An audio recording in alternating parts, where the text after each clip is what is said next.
Pelo sinal da Santa Cruz, livrai-nos Deus, nosso Senhor, dos nossos inimigos, em nome do Pai, do Filho e do Espírito Santo. Amém. Meu Senhor e meu Deus, creio firmemente que estás aqui, que me vês, que me ouves. Adoro-te com profunda reverência. Peço perdão dos meus pecados e graça para fazer com fruto este tempo de oração. Minha Mãe Imaculada, São José, meu Pai e Senhor, meu anjo da guarda, intercedei por mim.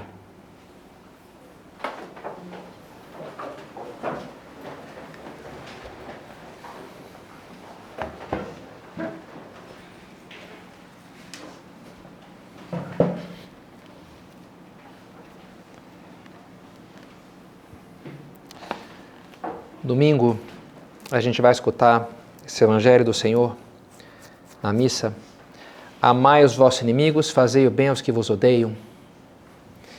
E Jesus que vai nessa linha e fala muitas outras coisas e que são bastante exigentes, né?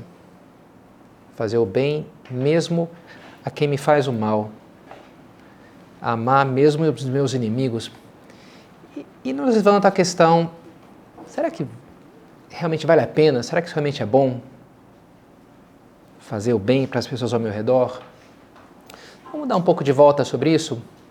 Tem uma questão que eu estava pensando esses dias. Um costume que eu tenho, quando tomo café da manhã em casa, é preparar ovos no micro-ondas. É uma opção saudável e saborosa para o seu café da manhã. E não dá tanto trabalho assim. Agora, acontece que tem outra pessoa que tem o mesmo costume. Então, a gente chegou anteontem lá, tinha uma tigela ali de vidro, que fizemos juntos. Agora, é claro que, e dividimos depois, né, fraternalmente e tal. É claro que se eu fizesse sozinho, só para mim, o processo acaba ficando mais rápido, porque, menos tempo de micro-ondas e tal, né, menos ovos ali e tal. Então, eu poderia começar agora a pensar, já que eu sou carioca malandro, eu vou correr um pouco mais que ele, eu chego antes, aí eu faço para mim, rapidinho, beleza, aí depois ele que espere, aí faço dele, né? Mas eu já me dei bem aqui, porque eu não vou fazer isso porque a gente tenta disfarçar e ser um pouquinho civilizado, né? Não fazer esse tipo de coisa. Mas, se eu fizesse, eu poderia fazer, se eu fizesse, provavelmente ele ia reparar, tá sendo meio fominha, né? O Padre Pedro ali, vou também, a história é essa. Então, sei lá, né? Podia correr para chegar antes de mim, né? E começar, ele chegou mais cedo, agora tem que esperar todo o processo dele para depois começar o meu, aí sim que a coisa vai longe, né? Então, e além de gerar uma tensão matinal bastante desnecessária, digamos, para começar o dia, né? Qual que é a melhor estratégia? Cooperar, tentar passar a perna no outro, garantir o meu e o outro que se vire. Nos anos 50, formularam um jogo, um problema, para abordar essa questão, para estudar essa questão, dentro de um ramo da matemática que chama-se a teoria dos jogos. E o jogo chama-se o dilema do prisioneiro. Inclusive foi no contexto da Guerra Fria, em que havia um problema muito parecido entre a União Soviética e Estados Unidos com a crescimento do armamento nuclear. E essa decisão um pouco dura, será que eles agora têm arma nuclear também? Não é melhor a gente te atacar? Não, mas aí vai ser ruim para todo mundo. Mas ele pode me atacar também, e aí eu me dou mal. Então tenta mais ou menos modelar essa situação, esse jogo chamado assim o dilema do prisioneiro. E a ideia é essa, são dois prisioneiros, duas pessoas, que elas têm duas opções, cooperar com o outro ou tentar passar a perna. E elas decidem independentemente. Se os dois cooperam, os dois saem razoavelmente bem. Se os dois tentam passar a perna, os dois saem razoavelmente mal. Agora, se um coopera e o outro passa a perna, aí esse se dá muito bem e quem tentou cooperar, sim, se dá muito mal, né? Então, essa é a decisão. Eu coopero ou não coopero, né? Será que eu aposto nele? E o interessante é quando você faz isso só não numa interação. Se é uma interação só, em geral, o melhor é não cooperar. Mas se você fala, mas isso se repetir várias vezes, qual que é a melhor estratégia? Cooperar mais, cooperar menos, tentar passar a perna. Mas no mesmo tempo deu para entender a mecânica, né? Você pode ajudar, mas se ele não te ajudar, aí você está frito, mas se os dois se ajudam, aí a coisa funciona, né? Mas você não sabe se ele está te ajudando também, é por aí. Então, um pesquisador resolveu fazer uma espécie de campeonato do dilema do prisioneiro. Quem participava não eram pessoas, bem, até eram, mas algoritmos que as pessoas programavam, estratégias que cada pessoa mandava para ele lá, meu programinha, minha estratégia está nesse algoritmo aqui, nesse programa. O que é uma estratégia? É dizer, olha, eu vou sempre cooperar. Você é bonzinho, sempre coopera. Ah não, eu nunca vou cooperar, sempre vou tentar passar a perna. Ou coisas mais sofisticadas. Eu vou começar cooperando, mas se ele me passar a perna, aí eu vou sempre passar a perna de volta. Então, essas são estratégias. Você coloca isso num programa de computador. Então, pegava aquelas várias estratégias e selecionava duplas para interagir 200 vezes entre si, estabelecendo uma pontuação. Se os dois cooperaram, ganham 3 pontos. Se nenhum dos dois cooperou, ganha só 1 ponto. Se um cooperou e o outro não, um ganha 5 e o outro ganha 0. Então, põe eles para interagir 200 vezes e vai vendo, primeira rodada, esse cooperou ou não cooperou, então vai 5 para cá, 0 para cá. Os dois cooperaram, 3 para os dois, né? Nenhum dos dois cooperou, 1 só para os dois. E foi somando a pontuação, foi vendo, né? Aí fizeram essas várias partidas entre as várias duplas e fez todo mundo jogar contra todo mundo, digamos assim, né? Os vários algoritmos. E no final, o resultado foi, então quem fez mais pontos? Esse é o campeonato, né? O resultado foi, assim, surpreendente, porque todos os que ficaram no topo do ranking, que pontuaram mais, tinham uma característica em comum. Eram algoritmos mais cooperativos. Em concreto, a característica lá que eles tinham é que eles começavam cooperando e nunca passavam a perna se o outro não tentasse passar a perna antes. Então, sempre cooperava até... ele me passou a perna, então agora eu também retruco, né? Mas os algoritmos cooperativos, se o outro sempre cooperava, ele sempre cooperava também. E esses todos, os vários que eram uma metade, ficaram no topo do ranking.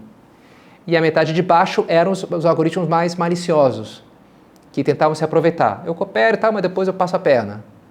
Esses todos ficaram por baixo no ranking, né? Então, uma coisa que faz pensar, né? O resultado, assim, gerou muito interesse, todas essas pesquisas, porque mostra, assim, na prática, matematicamente, como a cooperação paga, vale a pena. No longo prazo, talvez numa interação só não, né? Talvez eu vou tentar aqui, vou me dar mal. Mas no longo prazo da vida, funciona muito melhor esse sentido de cooperar com os outros, né? Pensava nisso um pouco, talvez, com essas ideias na cabeça. E essa semana tive uma luz no meu exame de consciência. Me dei conta de uma coisa que me arrependi ou que eu reparei. Uma tendência minha de, às vezes, entrar num modo de debate. Desde jovem, eu gosto de debate, de embate de ideias, né? Vamos lá, vamos organizar um debate. Legal, então vamos lá. Qual que são os, né, contra, a favor, né? Não sei, acho que entender, ter a experiência que mais ou menos me saía bem naquilo, então me dava uma sensação de controle das coisas, né? De autoestima, alguma coisa assim. Só que, até agora, né, que já não sou mais uma criança, muitas vezes eu me reparei fazendo isso de uma forma desagradável, né? Às vezes está numa conversa normal e aí começa uma coisa ali que a pessoa... Não, peraí, mas você falou isso aqui. Não, mas peraí, não, mas não quis dizer isso. Sabe quando a pessoa entra no modo competitivo? Que o objetivo é mostrar que alguém vai ganhar, alguém vai perder, entendeu? Fica aquela coisa... Então eu consegui, com a graça de Deus, né, me olhar de fora e falar, cara, que coisa mais desagradável, né? Que eu faço várias vezes, né? E me decepcionei comigo mesmo. Falei, sei lá, acho que já era para ter superado esse negócio, né? Então foi, não sei, essas luzes que a gente tem no exame de consciência não necessariamente resolve o problema, é verdade, mas nos deixam mais equipados assim, né? Você fala, quem sabe numa próxima vez eu vou... Não vou entrar nesse negócio porque é ridículo, porque é uma coisa do amor próprio, de um orgulhozinho besta. Não vale a pena, né? Vale muito mais a pena manter-se no modo cooperativo do que daqui a pouco acionou o modo competitivo. Stephen Covey, nesse livro dos 7 hábitos das pessoas totalmente eficazes, esse é o 4º hábito dele. É mentalidade ganha-ganha, ele descreve assim, né? Win-win mentality. Mentalidade ganha-ganha. não cair na falsidade, não, se alguém ganha, alguém tem que perder. Não, ele chama isso de uma mentalidade de escassez. Ó, só tem 3 pedaços aqui, quem chegar primeiro, enfim, algumas coisas é assim, né? No esporte geral é assim. Para um ganhar, tem que perder. Agora, na vida, na interação, na sociedade, não é assim. Não precisa ser assim. Na amizade, no casamento, imagina, né? Quem está ganhando no teu casamento, né? Como assim, né? Se ela está perdendo, eu estou perdendo também, não faz sentido, né? Os dois temos que ganhar para a coisa funcionar, né? Na amizade. É assim, é o ganha-ganha. A vida não é um sistema de soma zero. Ó, tem 10, quem você ficar com 7, ele só sobrou 3 para o outro. Não, a riqueza se gera. O próprio dilema do prisioneiro é interessante porque é assim, né? Não é um número fixo de pontos ali. Se os dois cooperam, os dois ganham. Se nenhum dos dois coopera, os dois perdem. Então não é que tem um número que vai dividir. Não, a vida não é assim, né? E é bom que a gente encare as nossas interações dessa maneira. Até quando a gente tende, por orgulho, se sentir um pouco atacado, alguma coisa que me humilha, São José Maria diz, né? Não és humilde quando te humilhas, mas quando te humilham e o aceitas por Cristo. A verdadeira humildade está aí. Em você conseguir se desarmar das estacas que o teu amor próprio levanta e olhar para aquela situação com uma curiosidade desarmada, com quem quer entender. Essa pessoa está me criticando? Será que ela tem razão? Não é fácil você se fazer essa pergunta, né? A pergunta está dizendo como é que eu posso rebater e mostrar para ela que ela que é uma ridícula e que, né, em geral, você entra no modo combate, né? Mas que bom se você consegue pensar, bem, será que tem algo de verdade nessa crítica? Será que tem algo que eu posso crescer com isso? Esse olhar desarmado e curioso, né? De 2 pessoas que estão juntas tentando chegar na verdade, quem sabe, né? Encara o outro como um colaborador, não como um competidor, não como um agressor. É interessante, São Tomás de Aquino, toda a escola filosófica da escolástica, ele segue, e nas questões que ele vai mostrar que em Deus há 3 pessoas, por exemplo, né? Não sei se tem essa questão na Suma Teológica, mas ele começa assim: parece que em Deus não há 3 pessoas. E ele começa a listar vários argumentos contrários à opinião dele e defendê-los, né? Não, parece que Deus não há 3 pessoas porque a gente diz o nome do Pai, do Filho, do Espírito Santo, Amém. Então, né, deu mais de 3, né? O Amém. Criança de catequese às vezes comete esse erro, né? Tem o Pai, o Filho, o Espírito Santo e o Amém. Não é uma pessoa. Então ele dá vários argumentos um pouco mais inteligentes do que esse para mostrar que quem sabe as opiniões opostas da sua tem razão. Olha, tem gente que diz isso, e diz por causa disso. Outras pessoas falam tal coisa, e falam fundamentados nessa ideia, nesse fundamento, na citação da Bíblia e tal. Então é muito interessante porque ele primeiro começa dando razão para os seus oponentes. E a partir de depois fala, olha, no entanto, eu entendo que é assim. E aí começa a rebater os argumentos, explicar por que... Hoje em dia, é uma coisa um conselho que se escuta com alguma frequência, né? A dificuldade das pessoas de conversarem, porque eu escuto já pensando o que eu vou falar, então já não estou escutando, né? Então a boa coisa para você ter boas conversas, um conselho que se diz com frequência, é você repetir o que a pessoa acabou de falar, com outras palavras, né? Ah, então você está dizendo isso, deixa eu ver se eu entendi. Isso é ótimo, né? Porque a pessoa entende que você está querendo realmente ouvir ela, né? São Tomás de Aquino tinha uma credibilidade maravilhosa, né? Porque não era só dizer, isso é uma idiotice, e já começar a falar o ponto de vista dele. Não, deixa eu ver se eu entendi o que você falou. Parece isso e tal. Isso tem algum motivo, tem algum fundamento, né? Dá credibilidade porque você demonstra que você não está no modo combate, né? Você não está no modo ganhar ou vencer ou perder. Você está no modo busca da verdade, que é o modo produtivo, né? Para se chegar em algum lugar, né? Uma reunião, entrou no modo combate, disputa de egos. Não, você não fez algo que você não falou. Não, mas não fui eu. Isso aqui não... As reuniões frequentemente não são produtivas, né? Não sei se vocês têm essa experiência. Mas aqui que entrou no modo ali disputa de egos, e a gente não vai sair do lugar, né? As pessoas têm que estar desarmadas para pensar juntas, para buscar soluções para os problemas. Só assim que as coisas andam, né? Claro que isso exige um desarmar-se, né? Um baixar a guarda, que nos deixa inseguros. A gente falava na meditação passada do dragão, né? De você olhar para as tuas paixões com curiosidade. E da mesma forma, serve para você olhar para um dragão externo, né? Para alguém que de alguma maneira pode representar um agressor. Porque de fato aquilo talvez represente uma certa morte, né? Do meu orgulho, de uma imagem furada que eu tenho sobre mim mesmo, né? De um apego a que os outros vão pensar de mim, né? Hoje mesmo eu escutava lá o Jordan Peterson falando da expulsão do paraíso, que está o serafim e a espada de chamas. E é interessante, né? O serafim é isso, um ser que pega fogo, ardente. Os judeus antigos, alguns traduziram como serpente ardente. Serafim, né? Interessante que nos ritos mais antigos dos dragões, o dragão guardava uma fonte das águas, depois virou tesouro, né? Mas antes eram águas. E o paraíso é o lugar dos 4 rios, o jardim, né? Onde está cheio de água. Para o mundo lá árido da Israel, o paraíso era lugar com água, né? Então parece ter a ver, e a própria espada flamejante, né?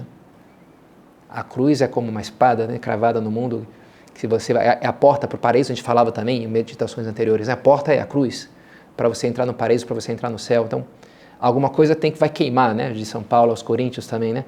Para você conseguir entrar no céu, você precisa realmente, né? Os puros de coração verão a Deus. Você precisa de purificação. Mas enfim, estou me perdendo aqui Vamos voltar para o dilema do prisioneiro. Para uma segunda lição. A primeira lição é essa, que a gente pode tirar, né? É a cooperação sobre a competição. A cooperação paga mais do que a competição. Agora, uma segunda experiência, depois que fizeram, porque gerou muito interesse. Se estima que hoje em dia tem mais de 2.000 artigos publicados sobre esse problema do dilema do prisioneiro. 2.000 papers não é pouca coisa, né? E uma experiência seguinte que fizeram foi tentar simular nele a seleção natural. Então, como é que funcionava? Se fazia essa competição entre os vários algoritmos, e aí aqueles que saíram melhores eram replicados. Eles alteravam a população de algoritmos, eliminavam os que ficaram lá abaixo no ranking e replicavam os que ficaram no topo. Então, uma maneira a seleção natural tende a ser isso, essa ideia de que os que se saem melhor se multiplicam e os que se saem pior desaparecem, né? Aquele genoma lá, né? Então fizeram isso e a conclusão que rapidamente todos os algoritmos eram bondosos, né? Então era uma maneira de você explicar bem como é que surgiu a cooperação entre os animais, entre os bichos, as plantas, quando antes era cada um por si, no começo era assim. E daí como é que você dá o passo disso para eu ajudo outro e aí o outro entendendo que ele vai me ajudar depois, né? Interessante, mostra como esse fenômeno acontece, mesmo de forma matemática, digamos assim. Se você põe um algoritmo bondoso cercado de algoritmos maliciosos, ele não sobrevive, ele é engolido pelos outros, né? Tenta ser bonzinho, os outros engolem ele vivo. Agora, mesmo que você põe um número pequeno de algoritmos bondosos numa população maior de maliciosos, se eles podem interagir entre si de forma mais ou menos independente, a tendência nesse mecanismo lá é que eles vão crescendo e os outros vão diminuindo. E daqui a pouco eles dominam toda a população. Enfim, não sei se ficou um pouco difícil de entender, mas um grupo pequeno ali, que aposta na cooperação, tende a prosperar por cima dos outros, né? E essa é a segunda lição que a gente poderia pensar daí, né? Desse poder da bondade, o poder transformador da bondade. A bondade que é expansiva. O reino dos céus é como o fermento que uma mulher pegou e escondeu em 3 porções de farinha, até que tudo ficasse fermentado. Pequena porção, fermento ali, uma coisa pouca, mas toda a massa acaba, com o tempo, alterada por aquilo, né? Tudo se transforma a partir dali.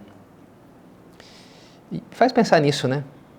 Como eu estou constantemente configurando o mundo ao meu redor. Ou posso estar continuamente configurando o mundo ao meu redor.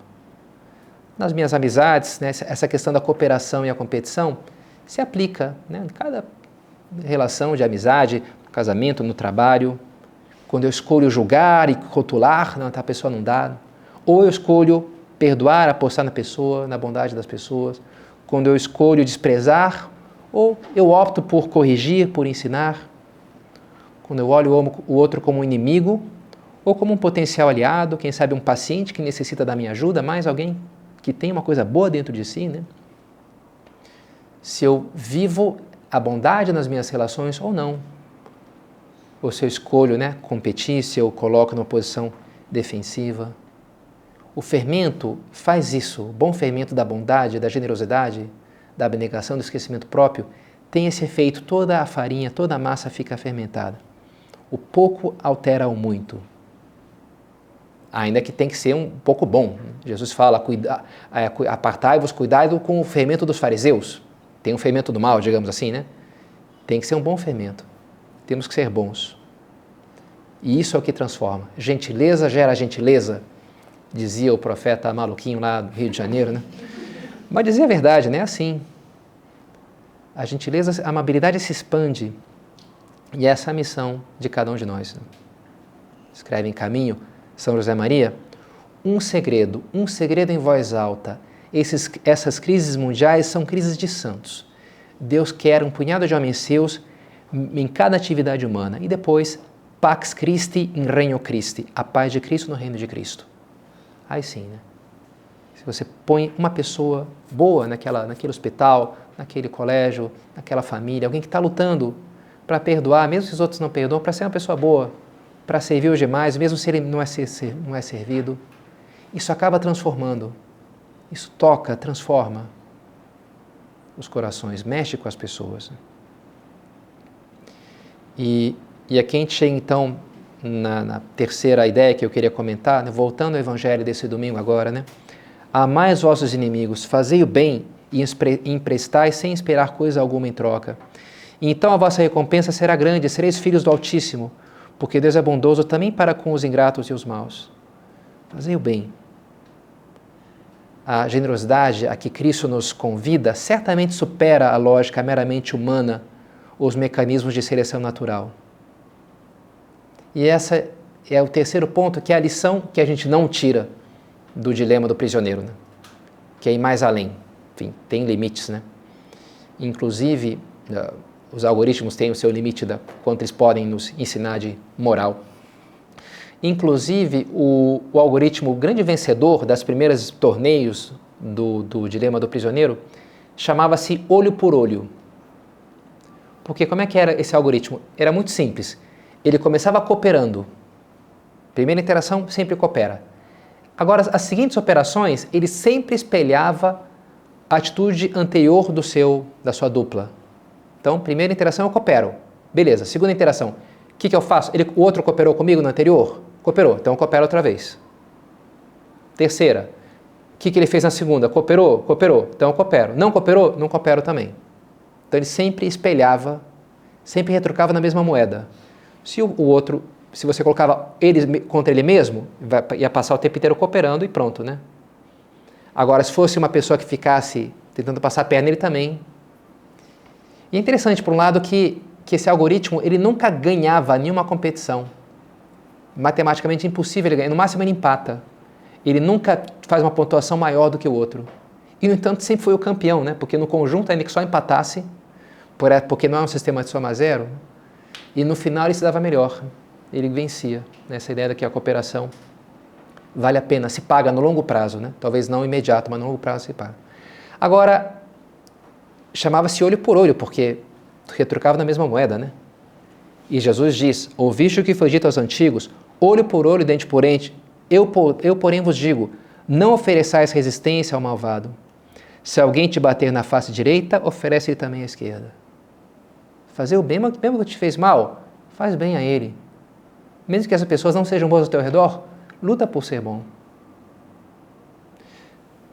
Mas talvez você dissesse, tá, é bonito, Padre Pedro, mas será que isso é prático? Será que realmente funciona? Porque será que eu não posso estar só pensando, olha, vou ser santo, vou para o céu, pode me bater, mas ao mesmo tempo eu vou estar deixando que a injustiça impere no mundo ao meu redor? Se eu não combato essa injustiça, se eu não ponho limites ao mal, não deveria dizer, olha, basta, isso aqui não é bom, isso aqui não está legal, né? Bem, sim, a gente deve lutar pela justiça e Jesus faz isso, Jesus denuncia, sei lá, a hipocrisia dos fariseus, dos mestres da lei, não é que ele não fica calado lá, uma hora ele dá uma bofetada e ele pergunta, por que você me bateu? Não faz propriamente aquilo de dar outra face, né? Mas, enfim, é todo o contexto, né, que a gente precisa entender. que Jesus está nos falando aqui é isso, né? É apostar nas pessoas. Apostar numa bondade potencial das pessoas. Porque diferente dos algoritmos, os seres humanos, eles são alteráveis, né? Nós somos permeáveis à luz, à graça. E se uma pessoa está sendo boa do meu lado, aquilo tende a me puxar para a bondade. Se está sendo mal, talvez tenda a me puxar para a maldade. E por isso ser bons com os outros produz bondade também nas pessoas ao meu redor. Deus faz isso conosco. Faz chover sobre justos e injustos, diz Jesus, né? E por isso, porque ainda que todos nós tenhamos muito de injustos ainda, o Senhor joga a sua chuva sobre nós, aposta em cada um de nós, porque é bondoso, porque é misericordioso, porque sabe que a gente pode melhorar, que a gente pode crescer. E isso é uma fonte de eficácia. A paciência é fonte de eficácia. Bem-aventurados os mansos, porque possuirão a terra. A mansidão, não a ira, o confronto, mas pela mansidão se conquista, se domina o mundo. Nosso Senhor é aquele cordeiro manso que se deixou, inclusive, que levaram ao matador, que matassem, mas foi assim que conquistou o mundo para Deus. E é assim que a gente vai fazer também. Esse é o caminho que Ele traçou para nós. Abraçar, permitir que as pessoas errem, permitir que as pessoas ao meu redor tenham seus defeitos, permitir que elas, inclusive, errem se é o caso alguma vez, inclusive conosco. Se a tua bondade não for grande o suficiente para isso, para suportar defeitos nas pessoas ao teu redor, bem, você vai ficar sozinha, né? E você nunca vai ser capaz de mudar ninguém, de ajudar ninguém a crescer, né? As pessoas, a gente precisa de misericórdia. É isso que transforma o mundo. Sem paciência, pela força bruta, às vezes se obtém algum resultado, mas em geral vai ser um resultado precário, precoce e precário, né? Você forçando a barra, mas tem que ser assim. Quem sabe até na hora a pessoa faz, né? Na hora até funciona, mas a longo prazo não funciona.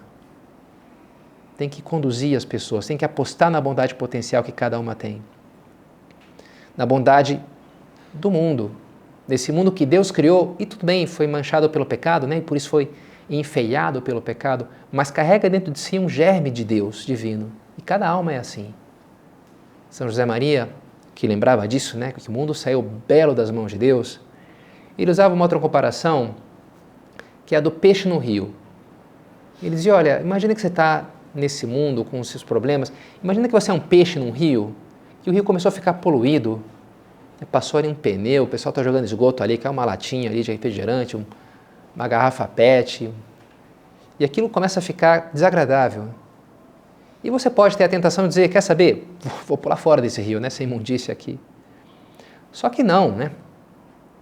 O lugar do peixe é o rio, fora do rio o peixe morre. O que você tem que fazer então? Olha, dá esforço, é verdade, custa empenho, mas tenta limpar um pouquinho ali, né? Empurra lá aquela garrafa, faz não sei o quê. Tenta fazer um remanso de águas limpas. Vai que daqui a pouco passa um outro peixe ali, gosta daquilo ali, e fala, pô, aqui é bom, né? E ele, me ajuda aqui então. E daqui a pouco são dois. E aumenta, né, aquele remanso, aquele ambiente ali, na família, no trabalho. E daqui a pouco é um terceiro e um quarto.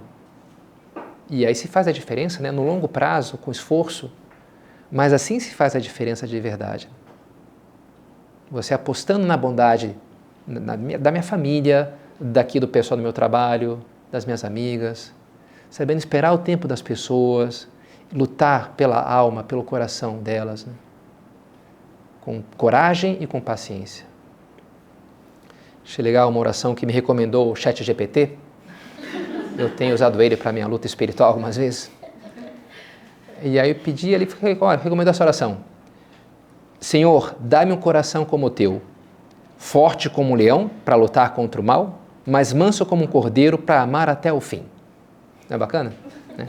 Jesus é o cordeiro de Deus, mas é o leão de Judá também, né? Esses dois animais que parecem uma posição, é a mansidão e fortaleza, né? Forte como um leão para lutar contra o mal, mas manso como um cordeiro para não desistir, né? Ah, cansei, não aguento, não, aguento sim, né? Manso, a paciência, fortaleza, o amor está aí, né? Na coragem e na paciência, de lutar e lutar até o final.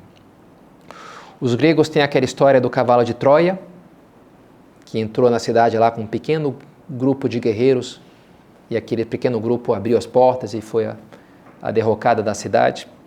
No Antigo Testamento se fala da Arca da Aliança, que levava ali as tábuas da lei, e que os israelitas carregavam quando estavam perdendo a batalha, carregavam ali a Arca da Aliança e aquilo virava o jogo, e eles começavam a ganhar. E no Novo Testamento, no Evangelho, a Arca da Aliança é Nossa Senhora. Imagina ela grávida, carregando, né, não as tábuas da lei, mas a nova lei, o amor, o próprio Deus, o verbo de Deus encarnado. E onde ela vai, ela, né, tem essa eficácia, ela carrega esse grão de trigo que vai morrer e vai ser enterrado no solo desse mundo e assim vai mudar e vai trazer essa fecundidade que vai transformar o mundo para sempre. Nossa Senhora nos traz essa mudança, essa salvação.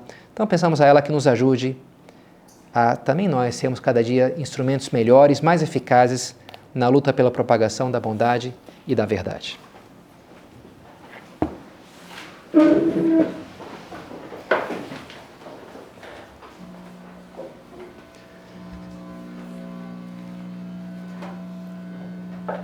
Dou-te graças, meu Deus, pelos bons propósitos, afetos e inspirações que me comunicaste nessa meditação.